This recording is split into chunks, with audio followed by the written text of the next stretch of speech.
podcast is part of the Sports Social Podcast Network.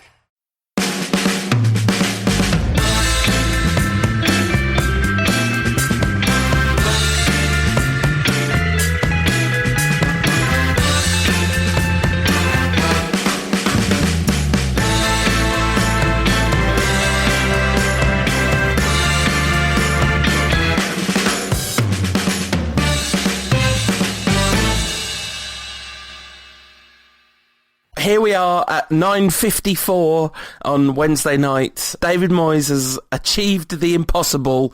Manchester United are through to the next round of the Champions League. How are you feeling right now? Well, the impossible being the promise that Shinji Kagawa would play. He's definitely going to play, and didn't make it off the bench.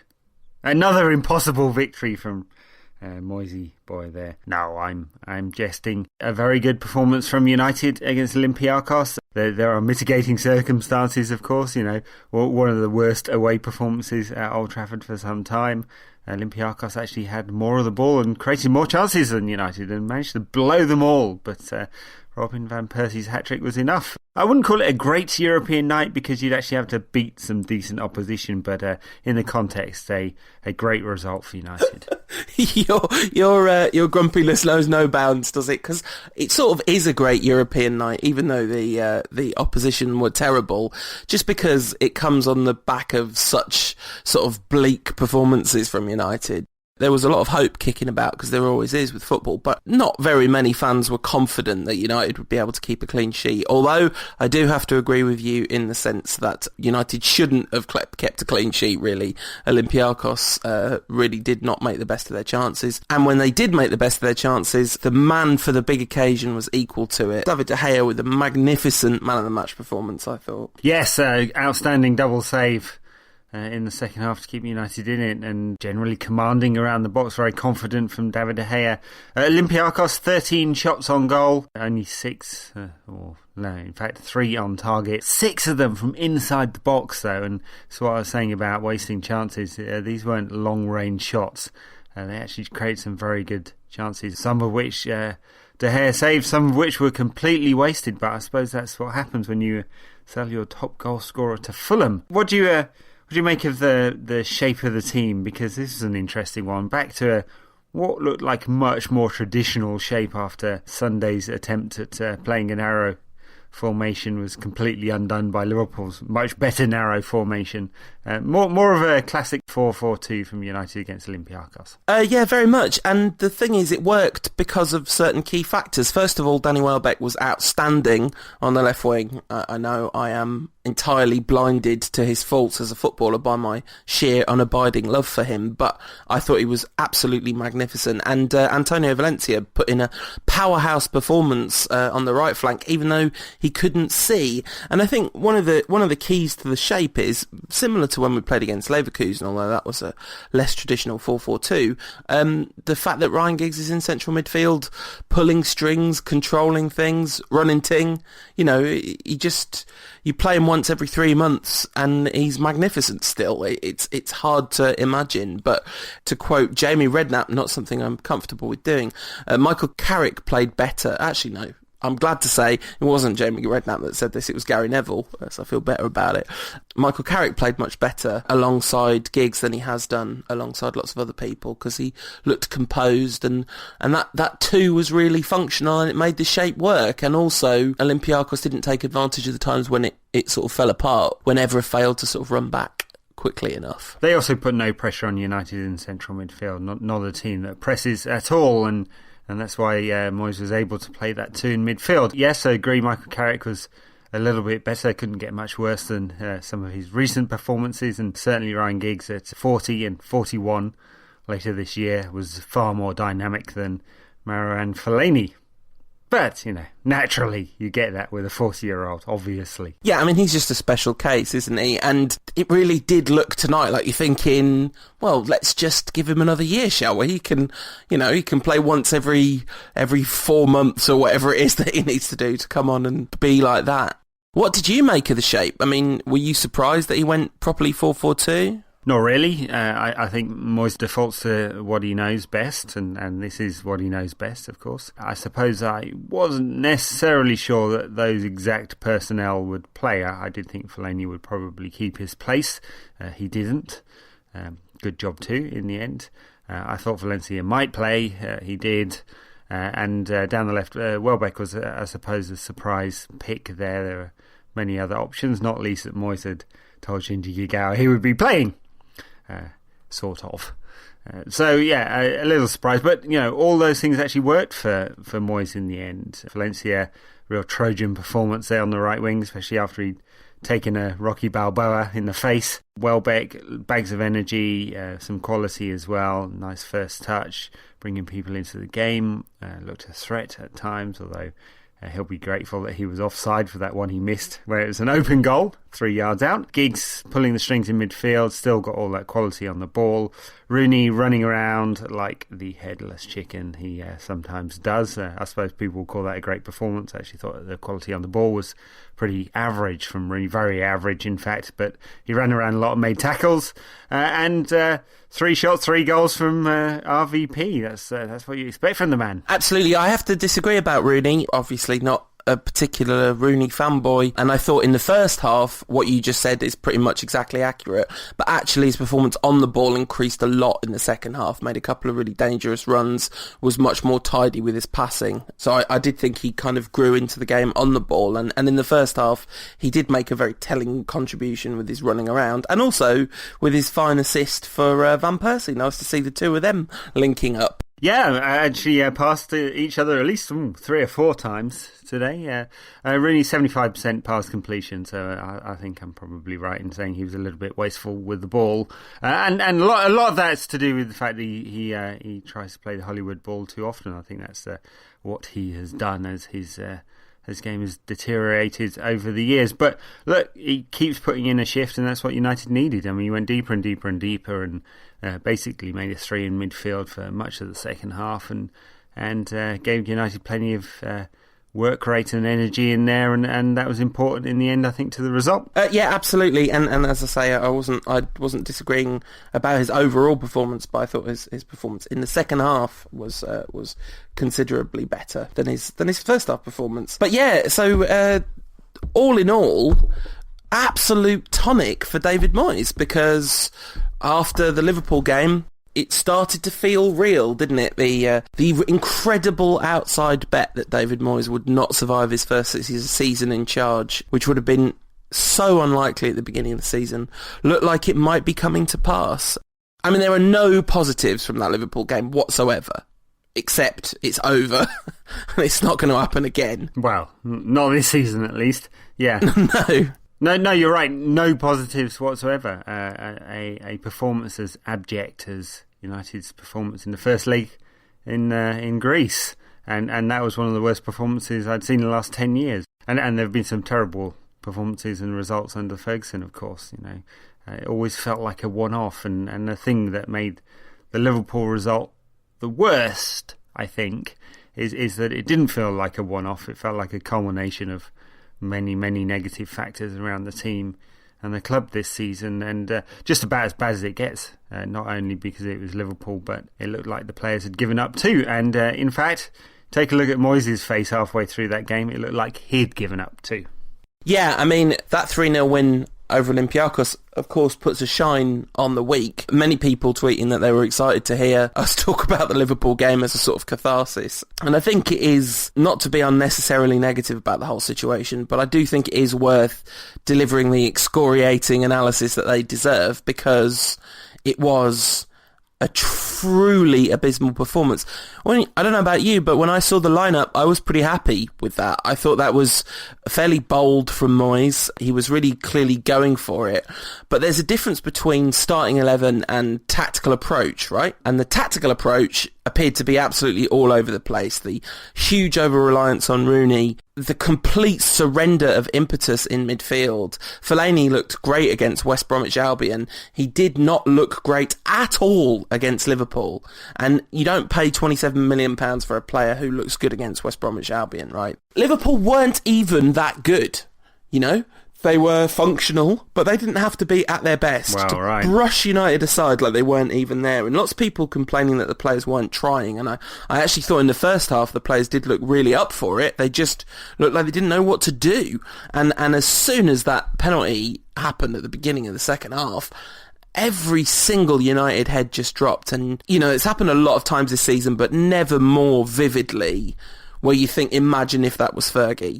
You could not imagine the players dropping. Of course, neither could you imagine Liverpool getting 3 penalties at Old Trafford if it was Fergie, but still. Well, yeah, maybe, although I'm not sure Fergie has anything to do with it, other than he's not picking the team or the tactics. Look, the crucial thing about that game was that Moyes did not spot what everyone else spotted about 30 seconds into the game, that Liverpool outnumbered United in midfield and just passed in triangles around Fellaini and Carrick, who are not dynamic enough to make up that difference. It was so blatantly obvious, and Liverpool very easily outmanoeuvred United in that part of the field. In the aftermath, Steven Gerrard said they completely dominated midfield. Completely right as well. I hate to agree with Gerrard, but they so dominated that part of the pitch that, frankly, I thought 3-0 was not very flattering on Liverpool's dominance of the game. And the thing about Fellaini is, and I know I've been pretty negative about him all along, but I'm afraid this is just an honest assessment. I don't have an agenda here, but I pick any of Liverpool's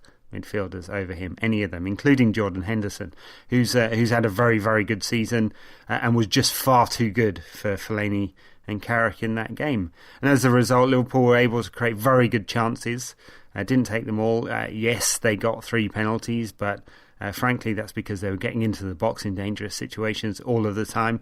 And United were a complete calamity defensively. Yeah, absolutely. And the penalties were indicative of the defensive calamity. Lots of debate about whether Sturridge's was a penalty. I think it probably was. But anyway, who cares? Who cares? Because they should have had another one immediately after their third one, right? When Carrick clattered into one of them. I can't remember who. Right. And Fellaini took out Suarez in the first half too. Yeah, so I'm not sure I've ever seen a match that had 5 penalties, but Liverpool could have had a lot of complaints about Sturridge, of course, because he did dive, but Vidic came flying in, and frankly, referees have been told, and I think I'm right in saying this, that if a player has to avoid a challenge in order to not get taken out, because he certainly would have been taken out, then it's a foul too. So I think that was probably a correct decision.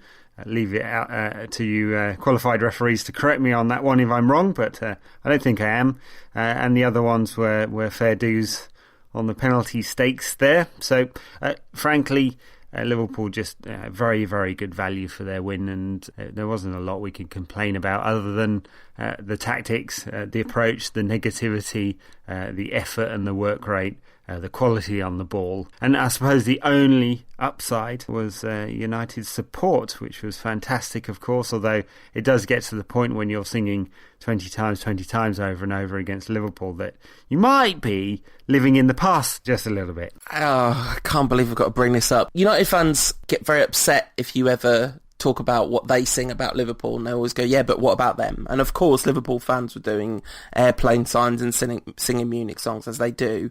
United's defence all these years about singing murderers and we won it 3 times without killing one, all that has always been, it's about Heysel, as if that makes it great, but whatever, that's always been the line of defence. The Sun was right, murderers, the first time it got an airing, I think United might have been 1-0 down at that point. Just on the TV, I wasn't there, so, anyone that wants to discount my opinion because I wasn't there, that's fine. But it sounded like the chant started up, then it was pretty quickly silenced by the people around it. There was lots of sort of almost whistling, almost booing sound that came out after that. Please do correct me if that didn't happen, but that's what seemed to happen. Later on in the game, however, when we were losing, just got a full airing, as far as I could tell. The Sun was right, murderers. If you think that's about Heysel, and you're singing that, thinking in your head that that's about Heysel, you might want to think again, because the Sun was right is about Hillsborough, and the Sun was wrong, and it's pathetic to use point scoring like that. Anyway, stupid, high-minded moral lecture over. The 20 times thing was amazing. It was like an amazing, defiant thing, and you could say it's living in the past, but the one thing that hasn't happened too often this season, there hasn't been the kind of booing at home of the poor performances, and the one thing I really liked about that 20 times chant is it felt like an appreciation of what the fans have seen in the past. You know, it felt like we know we've been spoiled as Man United fans. We've seen title after title after title. We've seen Liverpool knocked off their perch in our lifetime, and that's something worth crowing about. Anyway, rant over. Yes, well, yeah, fair enough, and it was fantastic support, whether that's living in the past or not. Well, one thing that's important to remember about that, though, this was not sung about David Moyes, right? And I think there's something changed there where United were celebrating the team and supporting the team, and it was almost as if to say that you can take our support of the team for granted. Whatever happens on the pitch, United fans will support the team, and that's always been the way for as long as I've been a United fan, more than 30 years now. That's always been the way. But David Moyes can't take the support for granted because it was withdrawn from him during that game, and which is significant, I think. And he'll get a bump from the Olympiakos performance and result, of course, but it might not be for very long because there's the away match at West Ham, and then of course the derby coming up, and then United versus Bayern or Real or Barcelona to come, and a good spanking. Moyes will be defiant in this week because he'll say there was a response after the Liverpool game. He'll say my players are fantastic and all of this kind of stuff, and he'll feel very good about it. But we know exactly what United's level of quality is this season, and the approach has been, and I think there'll be more poor results to come during the season, and United fans will have to be defiant again, I believe, before the summer comes. Yeah, absolutely. This has been the season of false dawns, hasn't it? And there's every chance that we're going to get more performances like we got against Liverpool. That Olympiakos game is a sticking plaster over a gaping wound, but a beautiful sticking plaster it was. So after the Liverpool game, the first proper rumblings started. There's been lots of little stuff going on about behind the scenes, and we all think we know that Rio hates David Moyes and all that kind of stuff, and Carrick seems to have fallen out with him. Vidic obviously has fallen out with him. And then in the aftermath of Liverpool comes the red issue stuff that starts leaking, where Ryan Giggs is apparently not attending coaches' meetings because what's the point? He never listens. And Giggs is storming off after 2-hour defensive training sessions saying, "We're Manchester United, for goodness sake." Slightly paraphrase. Rio Ferdinand very annoyed by David Moyes apparently mentioning Phil Jagielka in training, telling Rio what Jagielka would have done in a certain situation, giving a whole new meaning to WWJD. So then, after that, all that stuff, which may or may not be true, right? Any insight, Ed, on whether that's true or not? I believe it is not true. I've had this confirmed by two sources now. Always good to double source this. And Reddit, in fact, pulled the story from the Sanctuary, which is the private forum, stating that the player in question has a reputation of being litigious. Interesting. That one? Yeah, no comment. Don't say us, Ryan. It doesn't seem like at least that bit about Giggs confronting Moyes in the dressing room and not turning up for training sessions and stuff like that isn't quite right. There's more to it than that. But on the wider piece around many players being unhappy, this is true. It seems to be there are camps of happiness and unhappiness, and a few of the younger players in the middle. And Moyes obviously has Rooney on his side, and Fellaini appears to still have Patrice Evra on his side. Evra was with him in the pre-match press conference ahead of the Olympiakos game, doing the tub thumping. Moyes certainly wasn't able to do it, but Evra did a very good job there. And in the against column, we know Rio's been leaking left, right and centre, and then off the pitch, he's been leaking to all the papers, so allegedly, not so allegedly, and Van Persie clearly not happy, or at least wasn't before he stuck 3 in against Olympiakos. So look, factions have seemingly formed, but the story about Ryan Giggs confronting Moyes doesn't appear to be correct. And as I said, I did double source this one, so I think we can probably put that one to bed. But they're definitely not as united as they were last season. Yeah, absolutely. Then it started to get a bit more serious than that, and the stories started to break in the papers about the boardroom and the idea that there are those in the boardroom who are pretty ready to let him go, and sponsors unhappy, having spent a fortune to associate their brand with extreme excellence, I saw quoted in one of the papers. That's when it starts to get really messy for Moyes, right? That's when it starts to affect the business side of practice, and you start to wonder who that is, because you'd think that Ed Woodward's gonna dance with the one what brung him, right? He's gonna be the Glazer stooge that he is. Fergie's gonna defend his man to the hilt, although I have to say Ferguson's face at the end of that Liverpool game, I mean, obviously every time we've had a bad performance this season, the close-up of Fergie in the crowd's been ever present, hasn't it? But this was different. He looked like, I've made a huge mistake. It was a real Joe Bluth moment from Fergie. He just looked completely disgusted by what he'd seen, really. And how could he not? Because those are his players. There's absolutely no way this squad of players should be performing to this level, and I say it once again, you can apportion blame as a ratio around the place, but the majority shareholder in the blame is David Moyes, and it's almost not his fault that so much of the blame goes to him, because he's just doing his best to adapt, but it's not going well, is it? Well, no, it's not. And as you say, the majority of blame for the tide turning this season has to be laid at his door, because he's ultimately the man responsible. You know, you blame the CEO, right? And in a football sense, the manager's the CEO, at least in the stuff that happens on the pitch. So,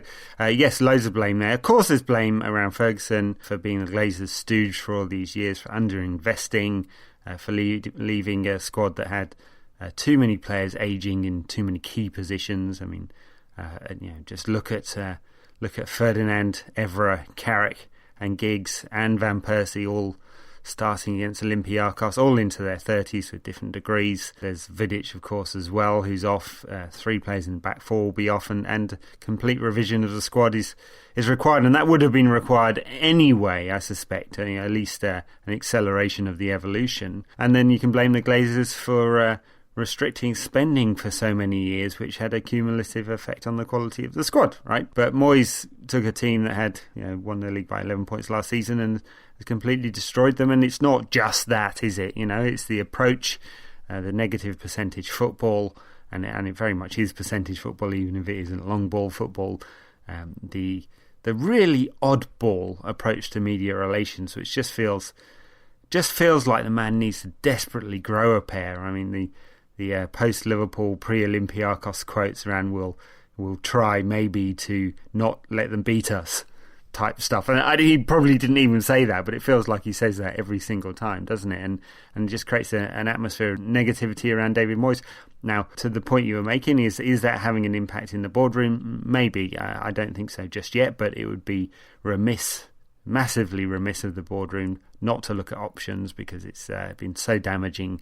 And if it continued in this vein towards the final few weeks of the season, it would be very difficult for the board not to think about replacing him, because it's so damaging. Sponsors, well, as Ramon Calderon said a few weeks ago, it's almost certain that there are contractual clauses in the commercial contracts that Manchester United have with many of their sponsors that mean that the value will be reduced if they're not in the Champions League, because that's where all the exposure is, and that's where all these international brands want to be associated with. So it will impact on United's bottom line, almost certainly, and they might not be happy, but they're all tied into a contract, so too bad, I suppose. Key one is to look at the stock price and see whether investors believe there's a problem too. Yeah, absolutely. Many points there, and the boardroom stuff, I actually think that it is significant that this is the first week that stories have started to run in a serious fashion. It was a little bit after Fulham, but this was the first week where it was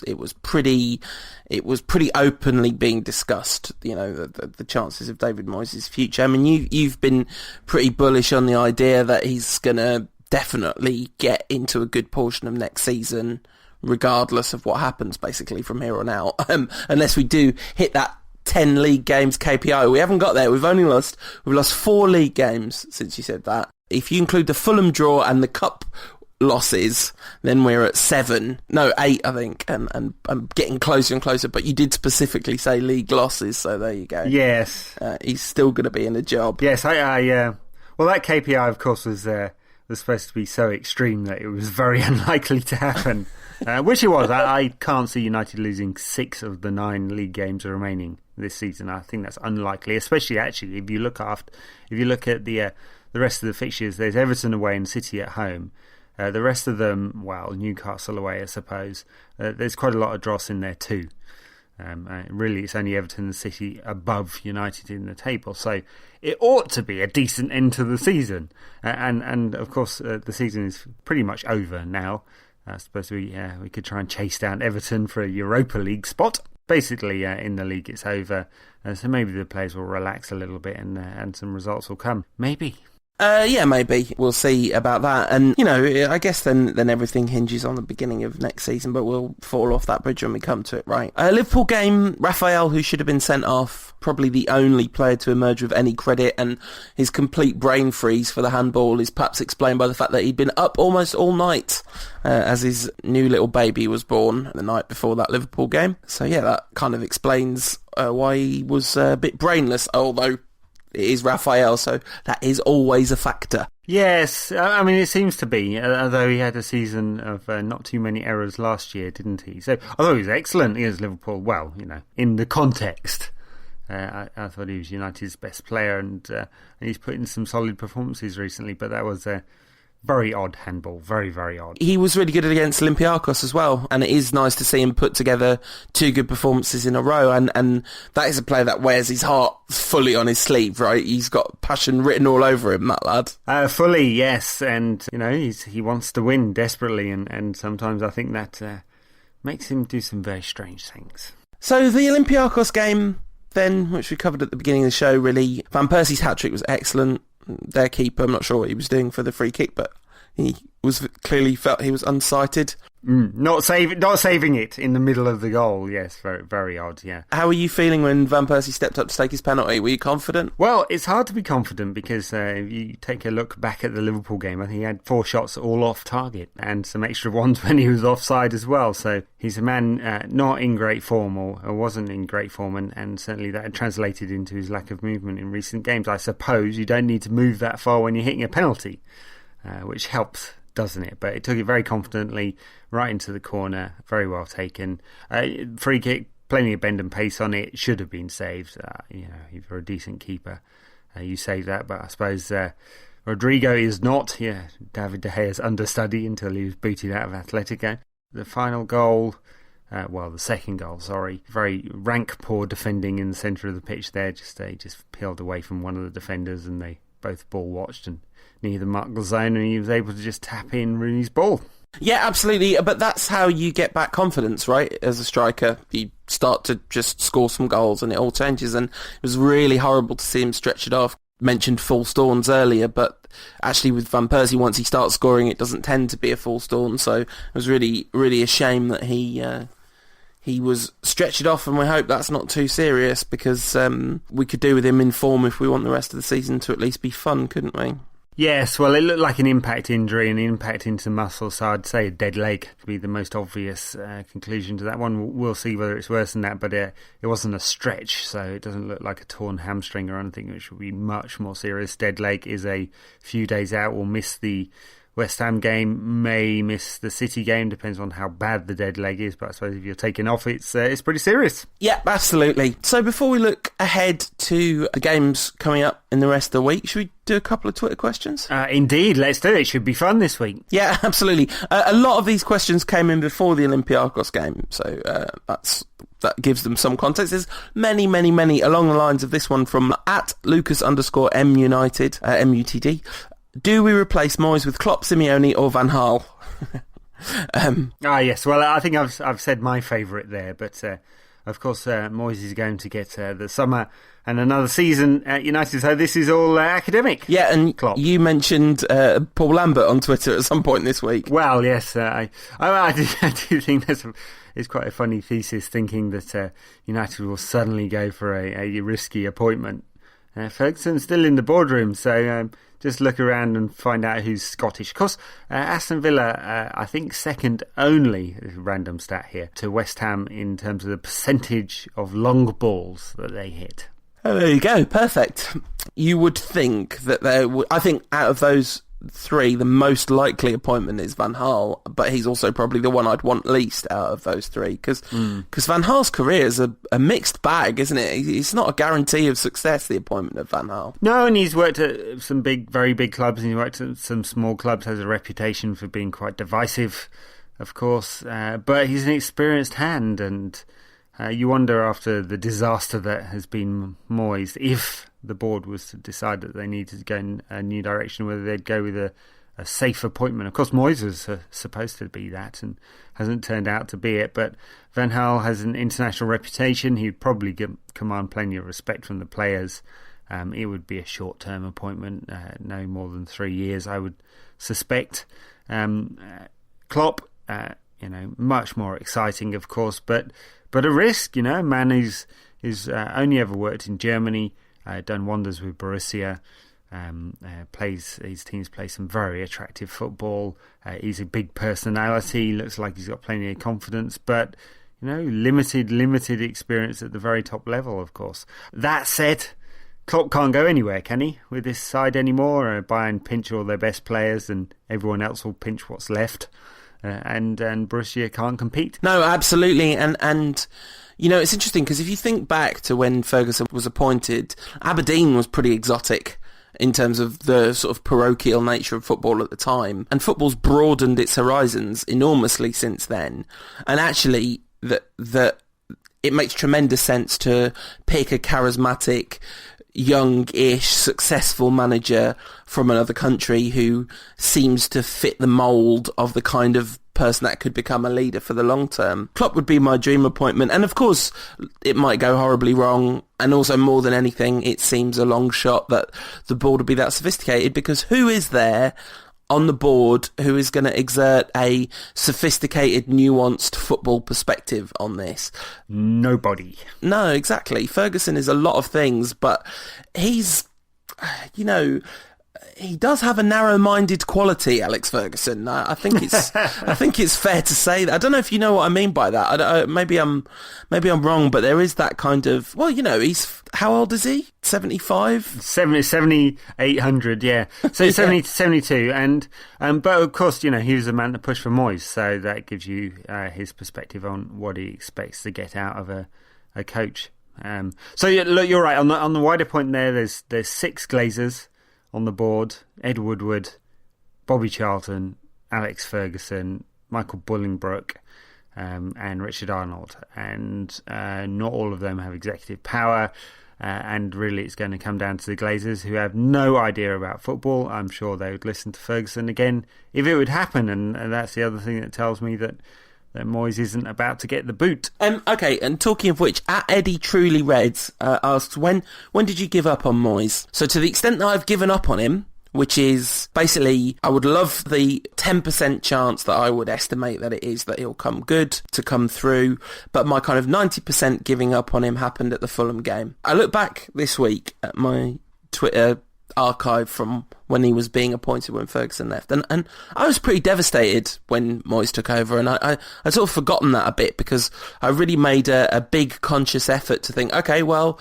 Ferguson knows more than I do, and let's get behind him and see what happens and see how he adapts and all that kind of stuff. But it got grimmer and grimmer and grimmer, and that Fulham game, it came on the heels of the Stoke performance, which it just looked really obvious that what was needed was a change in approach, and it never happened, and then his response to it was pathetic. So for me, it was the Fulham game. That was when I thought, well, okay, I'm just going to assume it's not going to work out from here on then, and I'm not going to actively campaign for his removal as Manchester United manager. Not that would do anything, but, I'm delighted for him this evening to have this success, because whatever happens from here, I'm glad he had that experience in front of Old Trafford.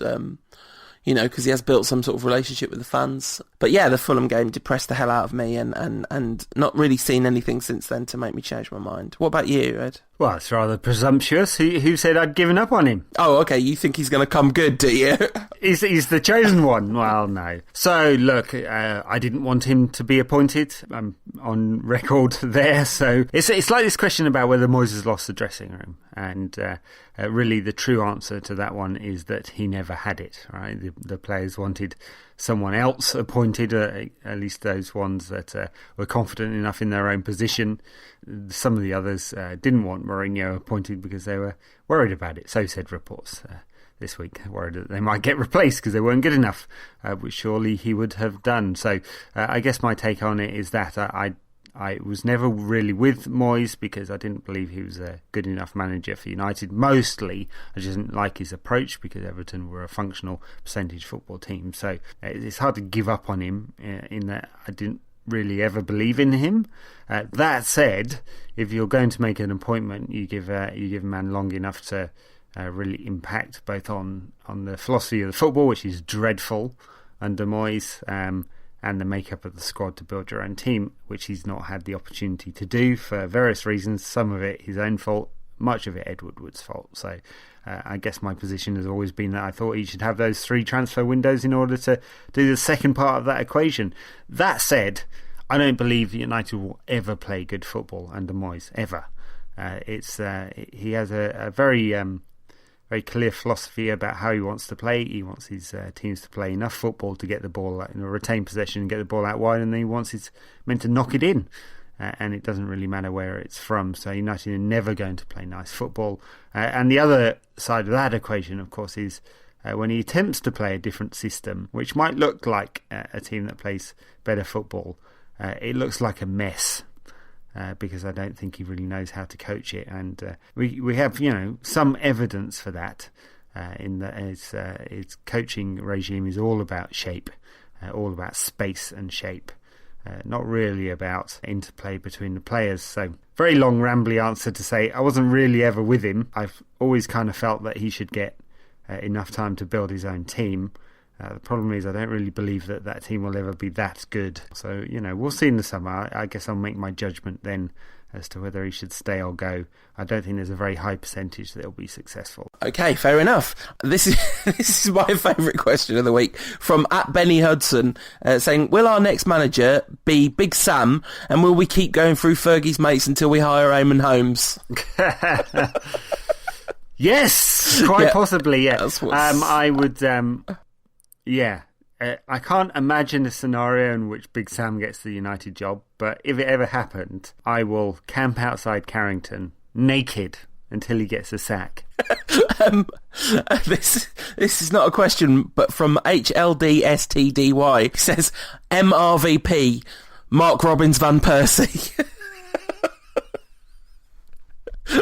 That's really tickled me, that has. I'm not sure that's the case because look at the list of quarter-finalists in the European Cup. If I was to make an objective assessment of the quality of each of the sides, I'd probably put United 8th out of 8th. And the 7th I might put as Borussia Dortmund, who actually aren't playing that well this season, and there's some good players in that side. Yeah, absolutely. @Sajal Man United says, whom do you love more, Danny Welbeck or David De Gea? I can't decide for myself.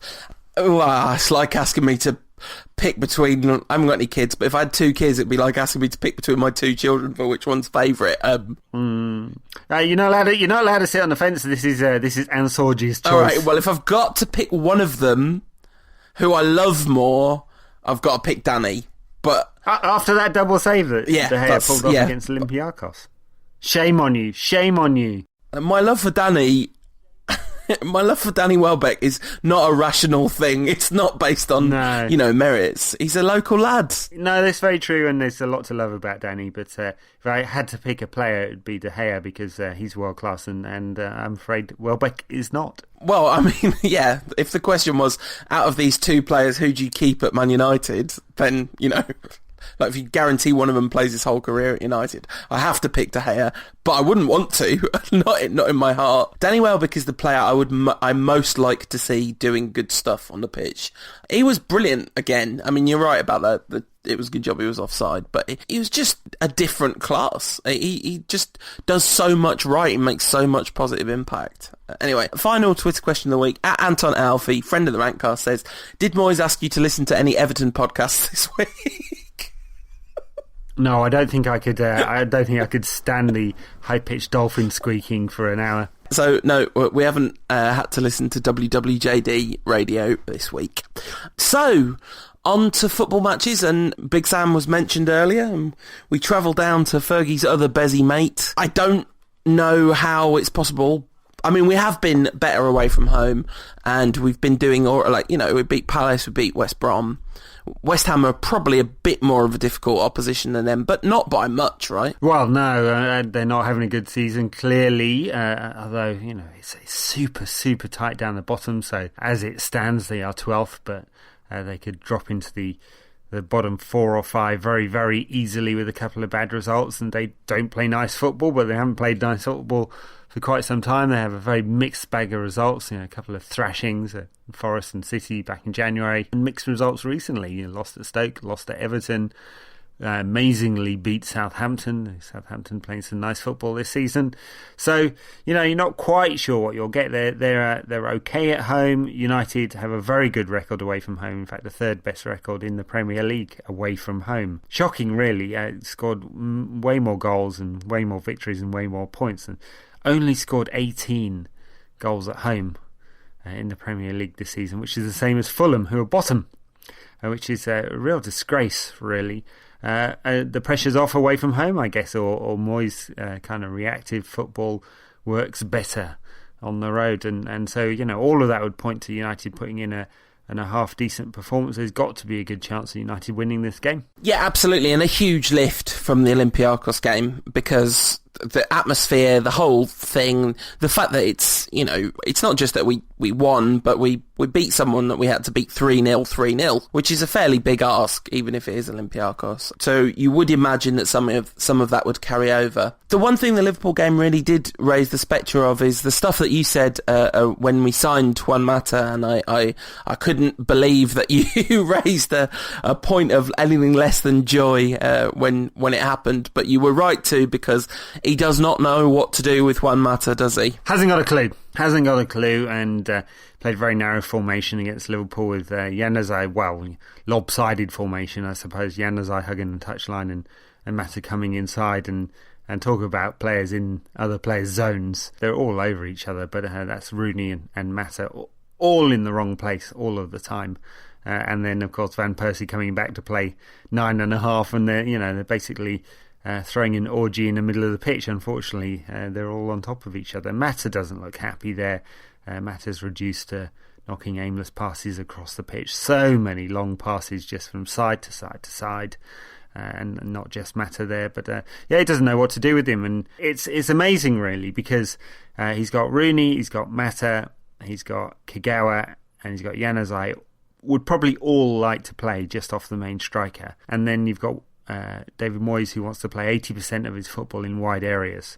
You can't square that circle. You just can't. And so what happens is either he sacrifices some of those players and plays in a pretty rigid formation that he'd like to play, or he plays in a much more flexible way, but he loses all the defensive shape that he'd like. So, real problem for Moyes. It doesn't look like he has any answers at the moment. No, absolutely. And the Olympiakos game, of course, he was empowered by not having Mata to choose from, and as you say, he sort of promised Kagawa a game, and he certainly didn't get one. I suspect we might see him against West Ham, but you can't see him in a starting 11, can you? Because it just has been miles away from it. It's very ups. I know people get annoyed when you start to say that he's misusing Kagawa, because they go, oh yeah, Kagawa hasn't proved himself when he's got the chance. But to me, every time he plays, not literally every time, but a good number of the times he plays, he looks like he could do magical things if we structured the team around him. But we're never going to under Moyes, obviously. No, well, I'm afraid the same assessment could be made of Juan Mata. fantastic player, hardly putting in stellar performances because he's being misused, and Januzaj hasn't played well for a number of weeks either. Look, so much firepower, so much creativity, should be way more goals. United should be scoring 18 goals in 3 games, not 12 or whatever it's been in terms of the number of home games. Probably more than that. It's probably like 13 or 14, isn't it? Yeah. So just over a goal a game at home is a disgrace given the attacking riches at his beck and call, and you don't see it changing though. And it's one of the problems that Moyes really does have to sort out, what the attacking shape should be, and what the impact is on the defensive shape, and how he manages to pull these two things together. It doesn't look like he has an answer. So it'll be very interesting to see what approach he takes against West Ham, whether he takes something out of the Olympiakos game and thinks, I'll go back to some sort of 4-4-2, and he'll definitely have a huge mind on Tuesday night's game. And talking of Tuesday night's game, long-time listeners to the Rantcast will know that we do indeed have a City fan amongst our loyal listener base. My favourite City fan in the world, the wonderful Rob Pollard, and I had the very great pleasure of talking to Rob to ask him a little bit about City's season and how he sees the derby going. I'm absolutely delighted to be joined by the Rantcast's number one Manchester City supporting fan, Rob Pollard, better known to Rantcast listeners as @TypicalCity. Rob, how you doing? I'm very well, thank you. How are you? I'm excellent. It's all wine and roses at Manchester United now. It's all turn around. We're back on top. So what have you made of City's season so far, Rob? It's been great, really, on the whole. The football that we've played at times has been really nice to watch and whatnot, although that has sort of subsided a little bit, really. I mean, the last time we played really well was the end of January, I think, when we went to Spurs and won 5-1, and since then it has been a little bit stuttering, certainly from the forwards. Negredo's his form has plummeted, and Dzeko's his usual inconsistent and lazy self, and Aguero's been injured and Jovetic has been injured, so it has caused us a few problems. But prior to that, I think it's the best football I've seen since I've been a City fan, and we've won a trophy already, and we've still got a fair chance at another one. So, I'd say it's been a great season for us. So, a question that I always have, and it might sound like a snarky question, but I really don't mean it snarkily at all, is how much does the fact that the success was sort of injected straight into the veins of the club via the medium of money, how much does that affect your enjoyment of it, or is it all just like, well, it's happening, so we might as well enjoy it, sort of thing? No, I mean, don't get me wrong. I mean, I think any right-thinking City fan realises that we got very lucky, and that we won the lottery almost. That's kind of how it feels.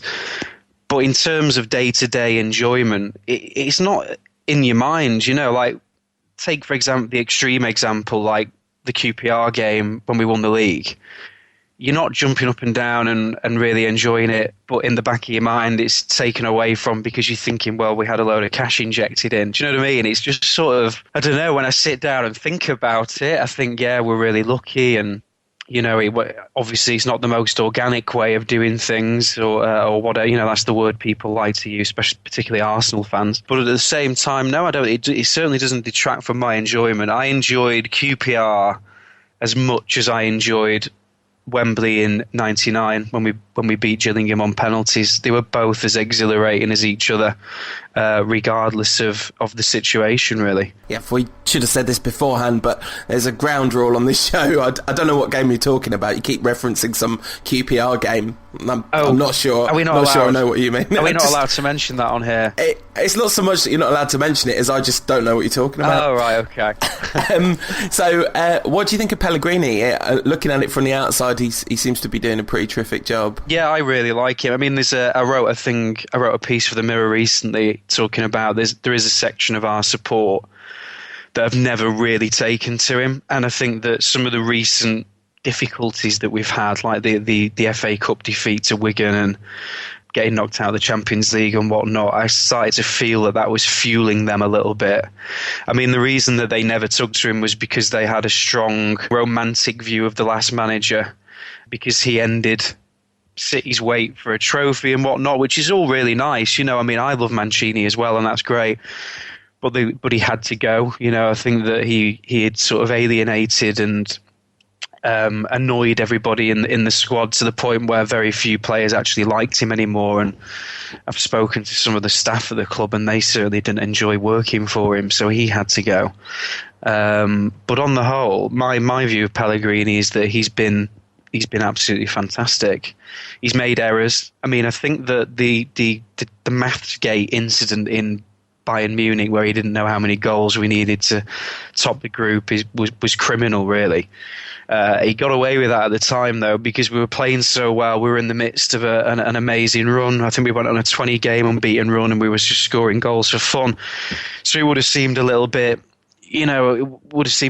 daft to be criticising him. But when you look back on that in the cold light of day, I think that was a really negligent thing to do. And then there's been a couple of other things as well, like when Bayern Munich turned up at our place and absolutely leathered us, and he was kind of stood on the sidelines, not doing very much, not responding, not changing.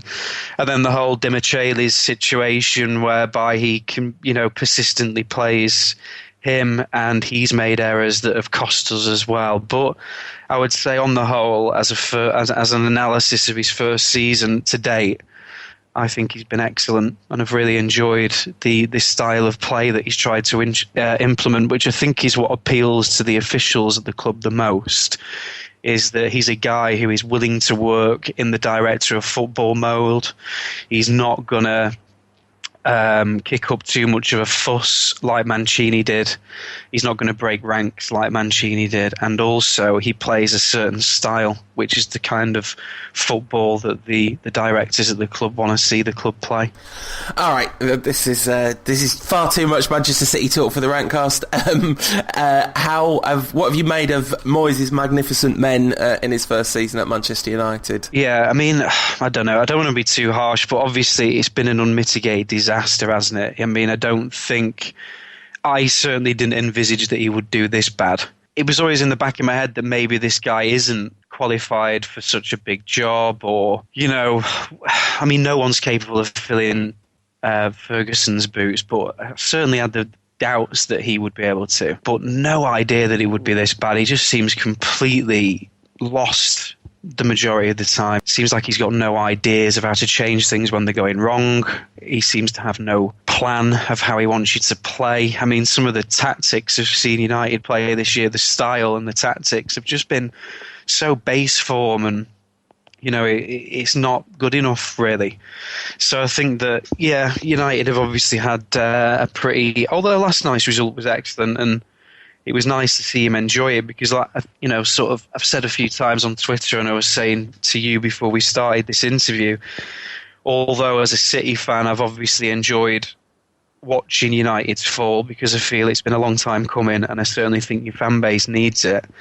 But at the same time, I haven't enjoyed watching him suffer. There's been times when the camera has cut to David Moyes on the sideline, and, he's aged considerably in such a short space of time, and he just looks very ill, and he doesn't look like he's been getting much sleep and whatnot. So, I've not actually enjoyed that, I must admit. But, on the whole, I mean, I'm sure you agree, Paul, that it's been a disaster, hasn't it, from pretty much from start to finish. Oh yeah, absolutely. There's really no other way to spin it. The only other possible spin, the only other spin is that it was a disaster that absolutely needed to happen because the club was rotten to the core and needed a shake-up, not just a bit of a shake-up, but a complete and utter overhaul. And I basically think that's just a myth propagated by people that are desperate to see Moyes succeed and backed him really hard to start with, and so are kind of justifying their position with that. And I just think it's crazy because, last season you lot got a lot of stick for sort of capitulating their title defence, and United strolled to the title.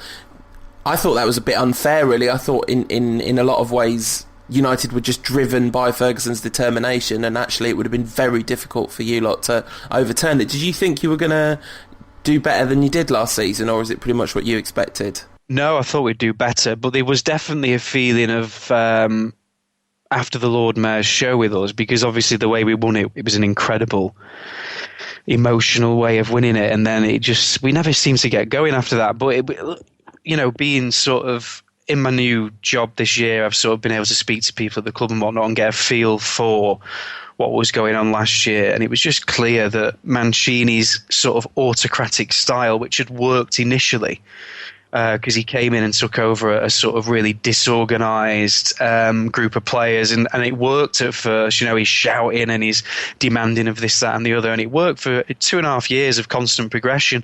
But then that final year, they weren't listening anymore, and I think everybody was fed up. So I think that, we should have done a lot better last year. Yeah, and it's been quite funny, hasn't it, watching, well, probably not for you, but watching the United fans who gave us so much stick, the worst title defence imaginable. And then obviously you've kind of gone and way outdone us on that front this time. Oh, yeah, hilarious. I definitely do see the painful irony in that. Talking of painful, the derby's coming up. You presumably full of confidence that you'll roll into Old Trafford. You going for a 7-1 this time? Oh no, I mean, Paul, any City fan over a certain age is never confident. It's hardwired into us after years of abuse to expect to get beat.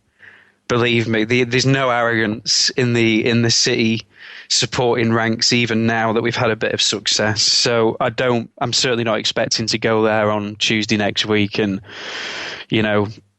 do the Poznan 7 times or whatever, image you've got in your head of what we're going to do. I would take a scrappy 1-0 right now.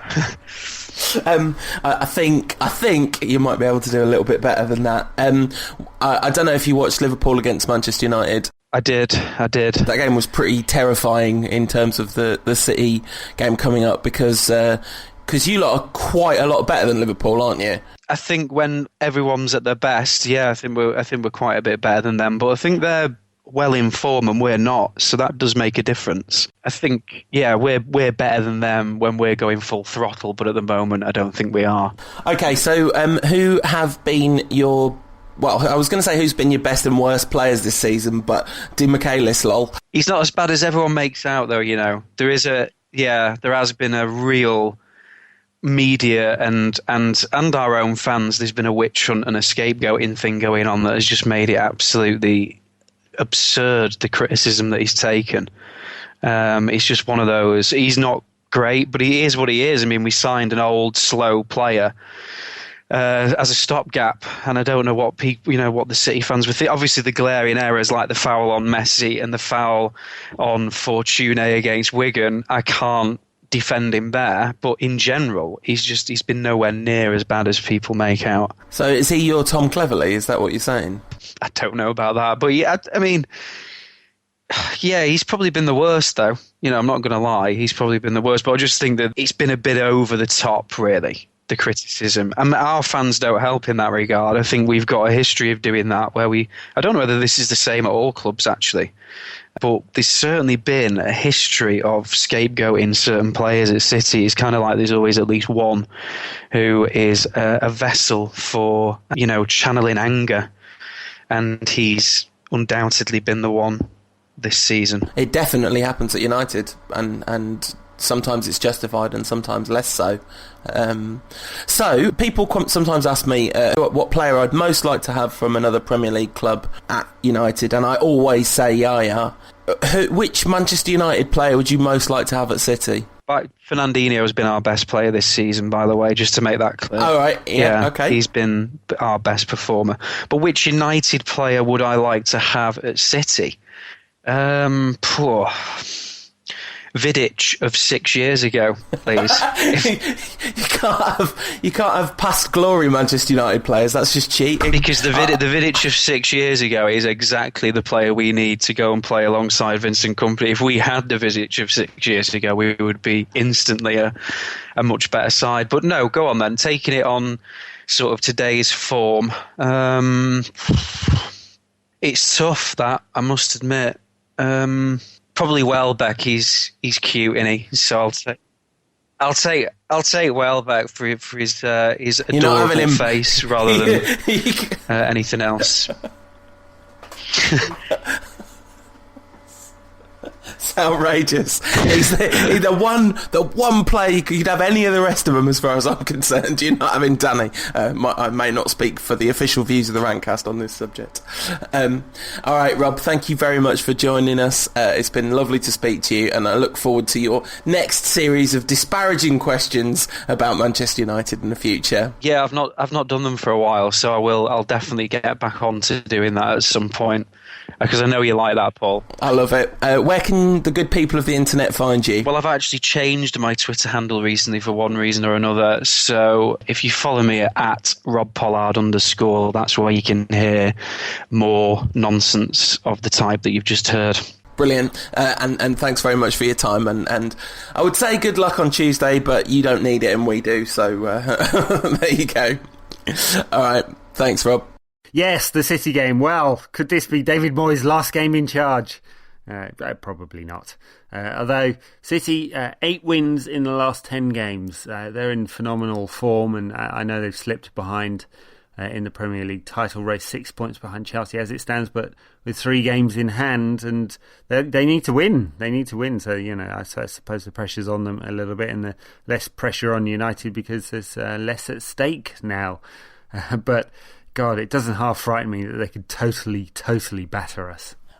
Yeah, the Liverpool game you'd think would be a huge wake-up call for all concerned. A repeat of that is going to be awful. Even with the Olympiakos victory sort of fresh in the mind, it's very hard to generate optimism about the derby. I find it very hard to generate optimism about the derby because that game has so much more in common with the Liverpool game than it does with the game against Olympiakos. I've no idea what formation Moyes will use. I've no idea if he'll properly go 3 in the middle.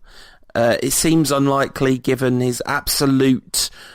In fact, you know, when they write the Ballad of David Moyes, there's going to be 2 verses, and the first verse is going to be that he should never have got rid of Fergie's coaching staff because it caused too much unsettlement, and the second is that he shouldn't have built his whole future around Wayne Rooney because he's backed himself into a corner, and games like this against City are a classic example of how wrong that can go. The only if Van Persie is actually injured, and he plays Rooney as a number 9, maybe that's going to be okay. But assuming that Rooney insists and Moyes insists on playing Rooney at number 10, how do you design a formation around Rooney at number 10, which is an effective counter to what City have got to offer? Well, Rooney will just have to drop back into midfield. Yeah, well, I mean, it all does hinge around Van Persie because if Van Persie is injured, it actually gives Moyes a little more flexibility to play with the midfield there and perhaps... pull Mata inside. Look, I have to say I was highly impressed with City's performance at Hull, losing a man so early, and they were completely composed. Didn't panic, kept the ball very well, scored a fantastic goal from David Silva. So they are a very good squad. They're a very good team. They have the right shape and the right tactics most of the time. Away from home, it's been difficult for them, and that's why they're not running away with the Premier League, which their squad suggests they probably should.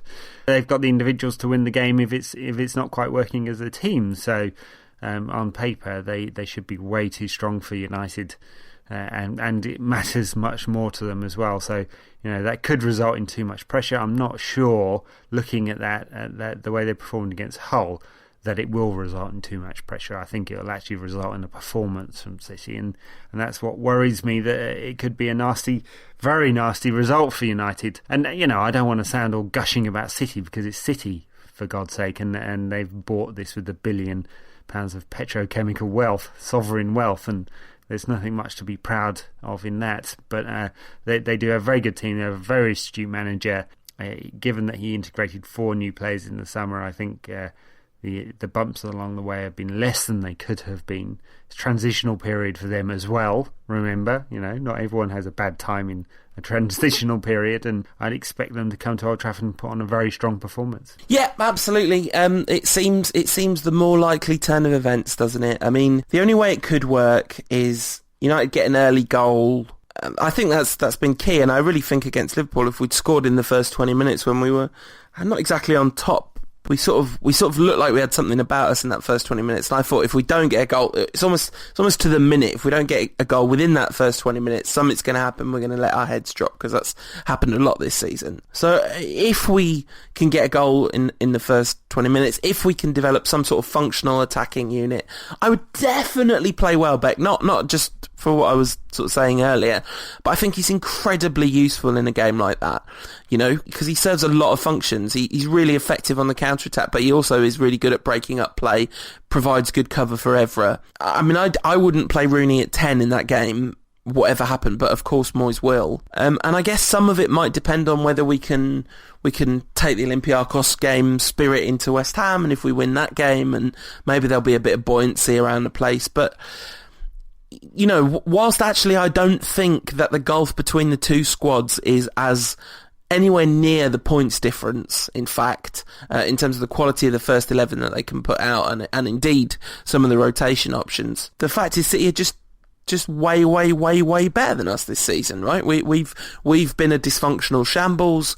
They've had their moments of sort of dodginess, Di Michaelis, lol. But in general, they are putting together a pretty effective season, aren't they? Well, imagine they'd spent 30 million last summer on a top-class central defender to go alongside Kompany, who really is a top-class central defender. And a massive strategic error there from City, and really odd that they didn't go all the way with the squad rebuilds. And it's kind of tied one hand behind Pellegrini's back most of the season. He's had to play Lescott or Di Michaelis at some point in almost every game, which is not good. Especially Di Michaelis, he's a complete joke. He always has been, and very dodgy transfer in the first place, given that he moved on a free and then was flipped for 4 million a couple of weeks later. Really, really odd. But I suppose that's the one hope for United. Will one of them play? Because there's a goal in there if we get enough of the ball. But the fact that City will play 3 in central midfield, and in fact the 2 wide players will probably be able to tuck in. They're very good at transitioning from playing wide in an attacking sense to going narrow and defending City, and it makes them very strong defensively as well as scoring a lot of goals. They've scored 25 more goals than United this season, and that's why they're 12 points ahead of us with games in hand. It's a big gulf, but frankly the performances have shown that big gulf to be true, and that's why they'll come into this derby massive favourites. Yeah, absolutely. As Moyes will no doubt point out in his pre-match press conference, Brendan Rodgers saying he wouldn't say that United were favourites coming to Anfield under any circumstances. Had a few digs at Moyes, Brendan Rodgers did in that post-match press conference. But you know what? There's a massive difference between a manager saying it and a fan saying it, right? Yeah, so we of can course. say on this, look, we can say on this podcast fairly objectively. When Moyes does it, it looks like a lack of confidence, and that lack of confidence in the dressing room will not go down well. I suspect, and you really want him as the manager to take charge and to be leading. And if that means that people mock him for saying, we're going to give it a real go, good enough to beat City, that's what we're going to do, and comes out and is a bit more ballsy about it, I think anyone would rather mock Moyes for saying something like that if we're mocking him for being unrealistic than for saying, well, maybe we're going to try to possibly, if we don't offend anyone too much, not let them beat us. I mean, one of the things that he's done all season long is insult champions. He's done it right from the beginning. That first press conference about the Champions League where he said, we need 4 or 5 world-class players to win the Champions League, and we've not got that. And, he might have been right about that, but from the off, he has put United's players on the back foot. He's undermined them in public. Saying that Liverpool come to Old Trafford as favourites genuinely does undermine the squad. It's not an accurate reflection. It's his Manchester United that are second favourites in these games. Yeah, he was asked, are Liverpool going to come to this game as favourites? The right answer would be no one comes to Old Trafford and are favourites apart from Manchester United. That's the right answer. Absolutely. It's really straightforward too. It is a very basic psychology, and his kind of minimising of expectations game has just become tiresome and kind of made a sort of a bit of a mental point of not forensically picking over the stuff Moyes says anymore, because it's got boring, and I don't particularly want to just lay into him over and over again. Yeah, I have to say I can't help myself because he infuriates me with his negativity. That's what I was going to go on to say. Like, in having decided to do that, he then says in his programme notes, let the referee know if there's any time wasting, and you just think, what are you talking? Who do you think you're manager of? You know, it's like, oh yeah, we're afraid of Olympiakos time wasting against us. Well, if you're 5-0 up at the end of the first half because you've obliterated this team who are not a match for you, the time wasting's not going to be a problem, you know. And actually, it wasn't. It almost was for Olympiakos with Fellaini sent on with a couple of minutes to go to hold the ball up in the corner. Yeah, well, quite. But you know, it's just that kind of small timiness is immensely frustrating, and it does make it difficult because the kind of picking over it and the analysis of it is the only catharsis available. Right, because you almost want the response. I'm not going crazy here. This is completely unacceptable for a Manchester United manager to be doing. I kind of want to engage with the community and hear other people are also frustrated by this. And it's not just because I never wanted him to be the manager that I'm annoyed with the way he's talking about the club. Right. Well, anyway, we should do the right thing and come up with a couple of predictions before we leave for the week. Another long podcast, but there's been lots and lots to talk about. So, United at West Ham on Saturday evening. What do you think? 2-0 United. Good on. I think United will win this game, and I'm going to say 2-1. I think there's probably a goal going to happen somewhere there for West Ham. Okay, that seems reasonable. Then I pulled you back from the brink of the 3-0 prediction against Liverpool because I was so shocked to hear you predict a loss since you never do it. But I should have just left you to it because then you'd have got the right answer at least. I can only dread what you're going to say next when I ask you what you think the Man City score is going to be. So I don't think United will be as calamitous, and I actually think given that they are favourites by some distance, that United will be a little more cautious. So I'm going to say 2-1 to City. I have to say, I think City's quality and the fact that they need to win it more than United will tell in the end.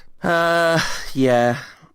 I've got the old head heart. I'm just going to tell you, ladies and gentlemen, my honest assessment of this, rather than what I really desperately want to happen, which is some sort of performance. 5-0 to United. No, I just 4-1 City. There you go. An absolute tonking. That's 4-1. you don't want to correct that. I'm not. 4-1. You're sure about that? That's your actual prediction. I'm not sure about it, but it's just the horrible feeling. All right, 4-1. Yeah, no, well, that 4-1 might do it for Moyes. It's not me predicting that because I want that to happen because Moyes could get the boot. It's true. There's you sitting in front of your telly on Wednesday night with your Olympiakos shirt on, eating a Greek salad. It's the result I've enjoyed the most this season, I think. It was absolutely beautiful to see United come back and to see the Old Trafford, just to see Old Trafford absolutely lit up with excitement and triumph again. And it's on a very small scale because it's only Olympiakos, and they should have got through. The balance of play in that game, they should have taken some of those chances. But it was just magnificent. It was just really good fun. So yeah, that's a cheerier note to end on than a prediction of an absolute drubbing at the hands of our local rivals. Very good. Well, let's think about that cheerier note. And in the meantime, between now and next week's podcast, you can get hold of us. We are on Twitter, so at UTD Rantcast for Paul.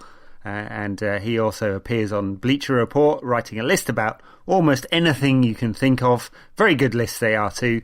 I haven't done a list for like 3 weeks now, but I've got one. I'm doing 6 things about the West Ham game, so the lists are back. There you go. You were counting the number of weeks, so that was the list. I'm at United Rant.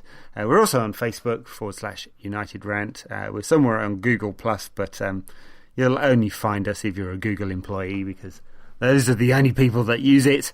And we'll play out with this. This podcast is part of the Sports Social Podcast Network.